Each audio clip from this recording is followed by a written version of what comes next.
Okay, here we go. And I'm going to try not to clear my throat as much because it annoyed me in the other videos. So, all right. So first, there's some things that I found in Ollama that I had to fix. So this is a lot going to revolve around what I did and what I found out. Also, at the end, I have some security stuff that I'm just going to touch on. Not necessarily what I fixed, but just what I'm going to do. So anyways, so here's my Ollama. I'm running it in its own container, but I found that that's not really the best way to do it, actually. So here I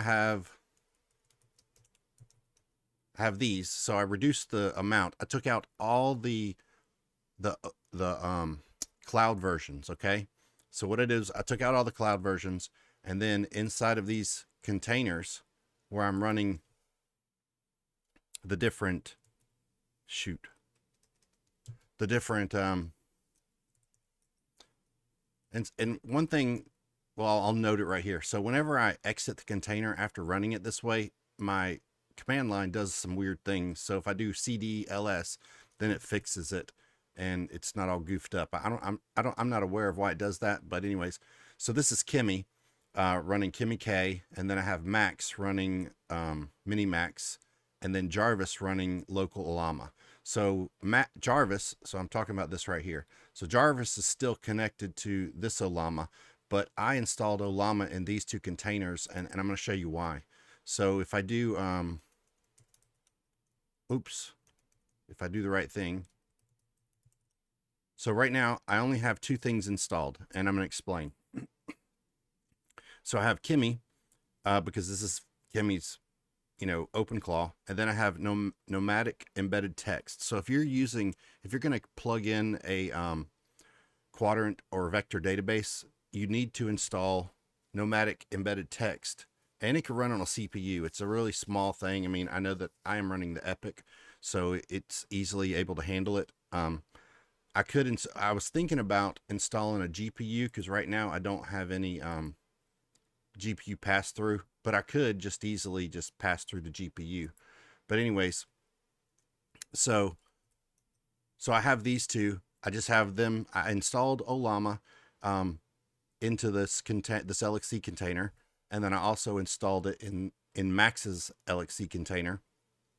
And Jarvis is still using the Ollama located there. So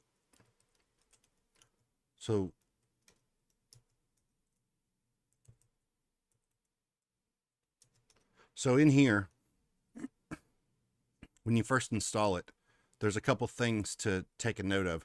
The context tokens. So you have to look up. So this is right at the top, because when I use the run command, I'm going to show you in a second, it added this section, and I didn't change anything else. I did this nomadic embedded. This was already in my other one. So when I launched it, it was already in here, but I did have to come change this URL because it still said 10.0.0.10. So I changed it to local so that this would be all running in this LXC container. And before that, I did update to the latest. But anyways, so that's really all that I changed. And then I went through a series of prompts asking, man, having trouble this morning. But anyways, went through a series of prompts asking, like, are you able to see the context? Does it match it? All that stuff. So one thing you have to do now, whenever you launch it from in here, so instead of launching it, OpenClaw Gateway, you have to basically, and I'll just do it from here. So if you go to Ollama and you find the model, so now they have these sections, right? So this is what kind of prompted me to kind of test this out. So I don't even, just one point, I don't have GPUs attached. So this can run at full speed through the cloud without having to have any I don't even have GPUs attached. So basically this right here, this launch OpenClaw model Kimmy. So this is the same one I've been running in there. And so I'm going to go back to Kimmy and just paste this in. And now this is my new launch command, right? So I'll launch it like this. And then it always asks this question. And then I say yes, and it launches. And then I can come to Kimmy, and it's connected. So a couple things I did do is I asked her to update all the references, but so I can create a new session, and she's just as fast as before. I do ask her to check the like not anymore, but I said, you know, check the context, blah, blah, blah, and see if you're see if you have the proper context to your model's specifications, because that's the problem where whenever I set my Ollama right here, I tuned it up. If I could click on it. So this one, I tuned it up to, well, shoot. I tuned it up for running the GPT OSS. And I tried other models, but that's the only one that would kind of work properly.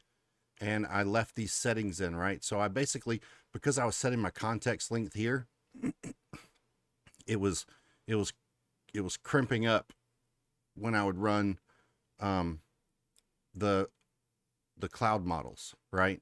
So I still have all this in here, but it's specifically designed for GPT OSS, right?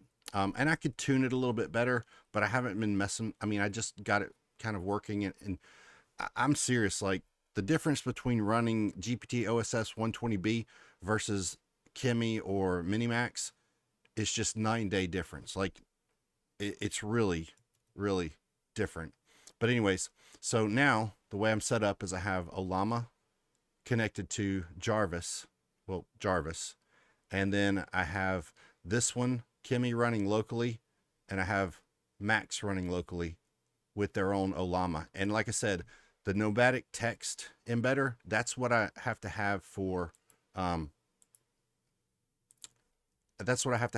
reading or writing to the quadrant database. So show me all what I call it, show me all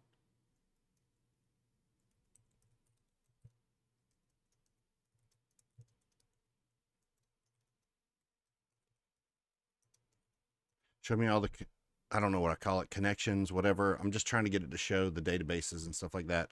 I may have to rephrase it. But now these models will run with the full context, right? So here's some things that I set up. So I have a local search XNG, and that's a something with Proxmox. You could just get the helper script and install that simply, and then you just have to connect it. The Kokoro TTS I have running on one of my mini servers, and it's GPU, and it works great. Quadrant, you know, in one of my other videos, I went through, you know, how I incorporated this. Redis is basically how I task. So I could have Kimi,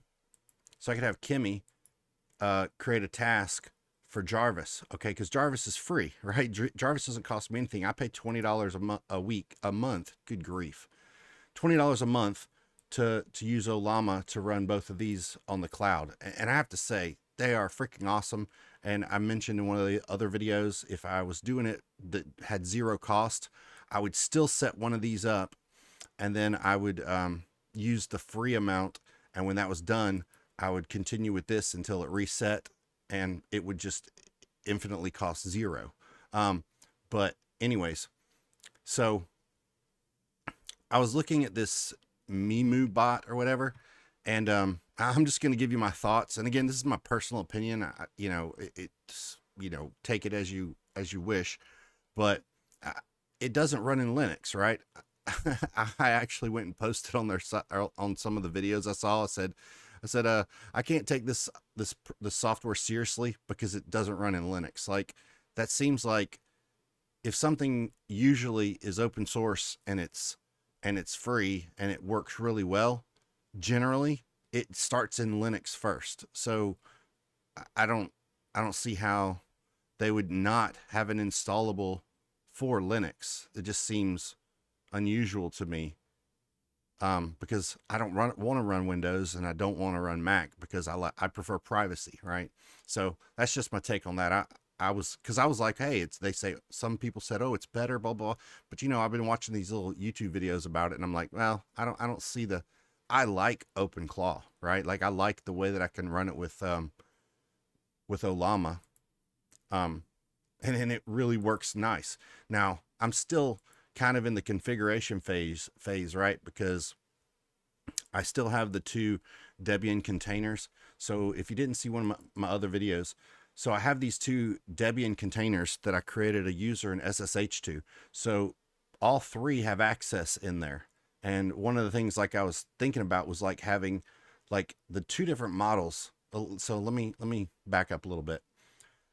Using Kimmy and using Max, they're different in kind of weird ways.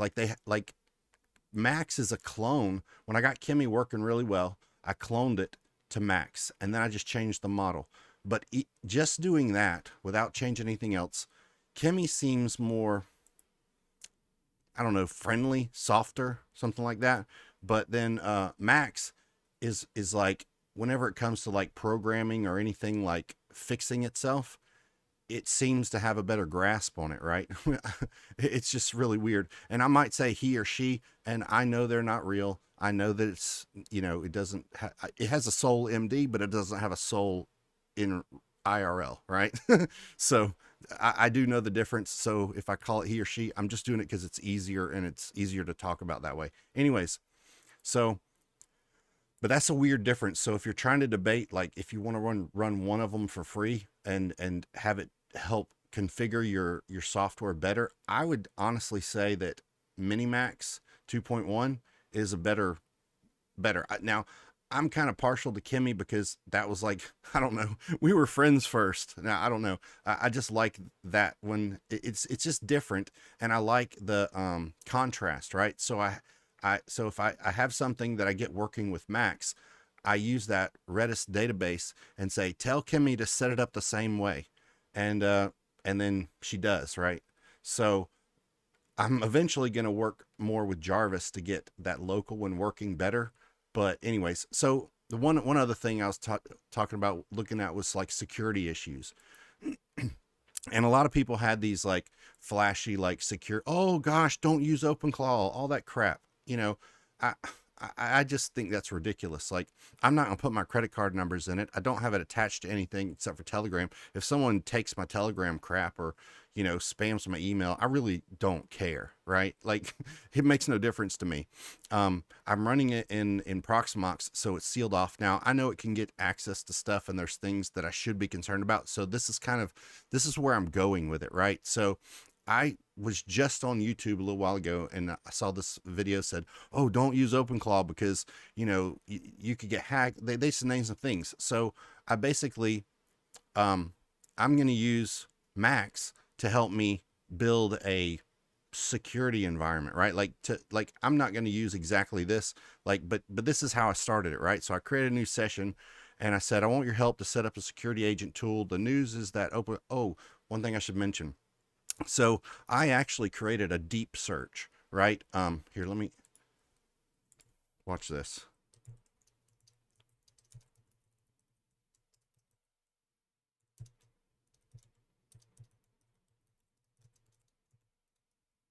So, and they built it. And again, I know they're not real, but I still call them they just because, right? So I had them build, well, Kimmy built it first, and then I think Max like improved it. And then I told Max to tell Kimmy how to improve hers. So that's where I was getting more into like Max just does this type of coding better, right?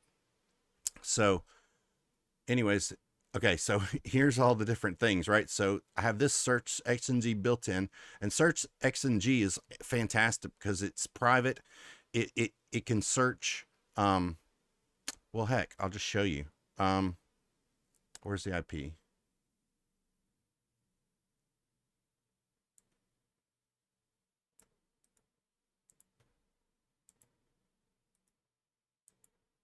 Well, that's the wrong IP. Anyways, hold on, let me just grab it real quick.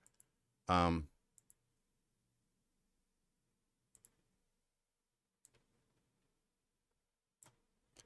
right, let me just make sure that's showing up on the video. Okay, so yeah, so this was wrong. Okay, so if you go into your settings, you have engines, right? So I can come in here and I can turn these on or off. So right now I have Bing, Brave, DuckDuckGo, Google, Mojeek, whatever. I have all these turned on, right?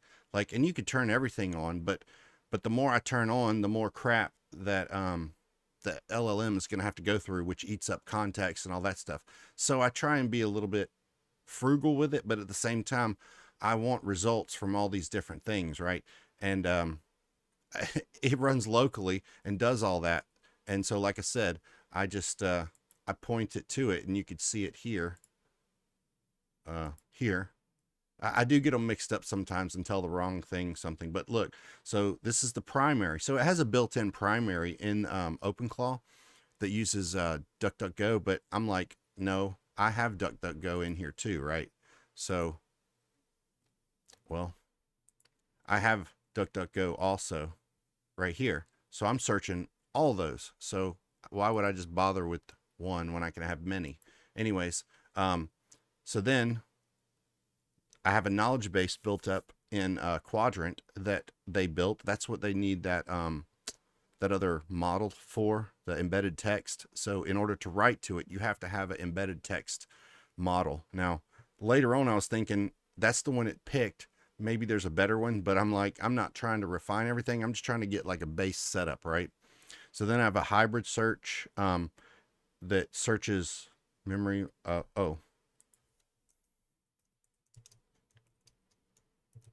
Web search. If I could spell. So that's all the different things. But like I was originally talking about, I created a deep search. So I told it if I say search, that means, you know, your typical web search. I kind of like Grok, right? So I said I want a deep search that uses all the tools that y'all built for me, right? So I mean, it doesn't take that long, right? And sometimes I'll be chatting in between them. But right now it's just doing a lot of work, I guess. Okay, so, but one thing I should mention, just as a caveat, right? So these little things, it lists in the UI things it's doing, and I asked, and you can't get rid of them. Also, if you click this little brain over here, originally it was popping out all this garbage, and I was like, man, I can't find where it actually responded. So, but if you uncheck this, if you unselect this brain, it cleans it up to where it's just a few lines, right? So just FYI. Anyways, so the built-in tool, let's see. So it has a semantic search, swordman. Well, okay, that didn't pull up what I wanted. But anyways, there's some Python tools, the scrapers and whatnot.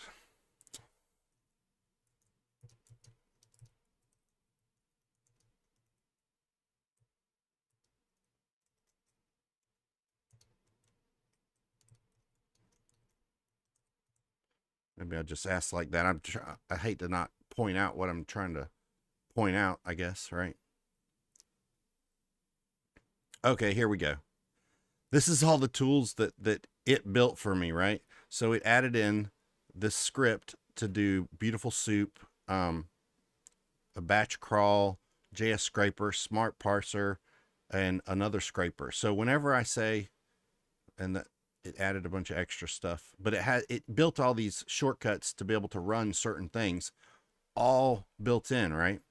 So, and then I have some monitors, like stuff like that. But anyways, my point is that it created all these tools. So going back to my original point, if I do search, it just does your typical, you know, search X and G search. But if I say deep search, then it runs all these tools on the given topic to search all that stuff, right? So I guess the last thing, I'm bouncing around a little bit, and I do apologize. But so the last thing, so this week, I'm probably going to like look into all the security stuff, and I'm not going to do anything, you know, that I'm all about performance, right? And having it be accurate and working well. So, I mean, I'll do some of the stuff, but I'm going to like chat with Max about like what is realistic, you know, what kind of things would be like realistic solution. Oh yeah. So here's where So let me go up here. So do a deep search. Again, there's the deep search, and compile a list of all things we could do focused around things that could affect you and detection methods that you could employ. Let's discuss, provide a summary, right? So he did all these searching, and then this is what he came up with. And so he just came up with this like a few minutes ago. So I'm going to look through these, and then I'll ask him, a ton more questions and stuff. But like I said, if you launch the session with the right command, this one, then the only thing you have to do is fix the context to match the context of the model so that you get full context. And that way, if you did do it before the way I have it with Ollama, you're not cranking up the context, then it'll have full context. Now, honestly, I haven't noticed any different because when I had this set up, I had 128K. So, I mean, that's probably reasonable and enough. But these, since they're cloud models, you can open them up to their full context. And I'm sure it has to make it better, right? So, I appreciate you watching. Take care.